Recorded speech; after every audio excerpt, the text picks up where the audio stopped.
My name is Calvin Tebbe. I'm one of the family medicine physicians here, and I'd like to take a moment to discuss the benefits of telemedicine versus inpatient appointments and the utilities for these.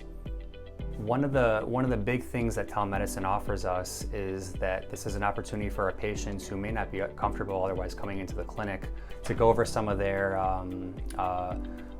symptoms that they may be experiencing and kind of have a face-to-face with us. Now, one of the downsides of telemedicine is we obviously don't have the advantage of a physical exam, so we can't, feel for any sort of like masses on the abdomen or anything along those lines.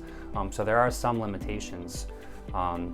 Now, it can be difficult sometimes to figure out, what appointments are appropriate for telemedicine, what appointments are appropriate to come in person for. So I want to hopefully clarify some of that for some people. One of the big opportunities I think that we have for telemedicine is for a lot of like the bread and butter upper respiratory infection kind of stuff. This is something that a lot of times is managed very conservatively unless there are certain red flag symptoms, which we do like to look out for.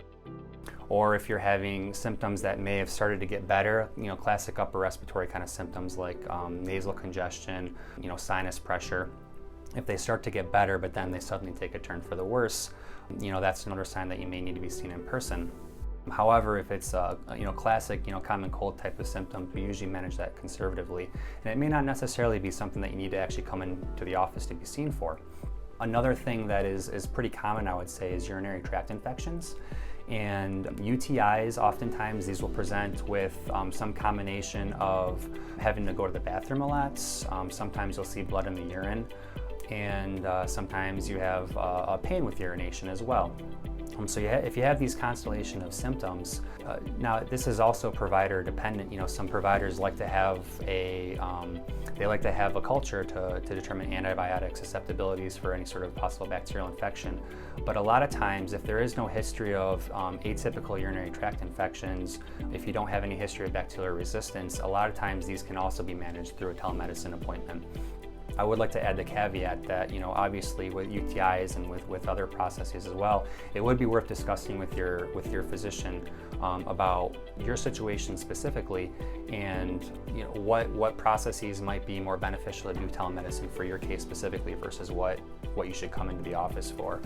Because obviously everybody has their own medical history and everybody's situation is unique, so it's certainly not a one-size-fits-all kind of thing. But another opportunity for using telemedicine, which I think is a very great opportunity, is for mental health.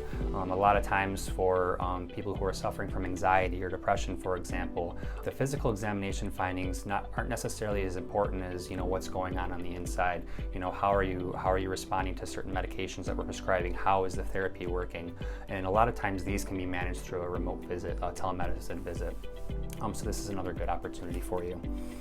Obviously, there can be a lot of exceptions to the rules, and everyone's situation is unique, so I really don't want to present you with a one-size-fits-all kind of situation. So if there is any question to whether something can be managed remotely versus in person, I'd strongly recommend talking to your doctor about your options and coming to a decision as a team about what may be the best option for you.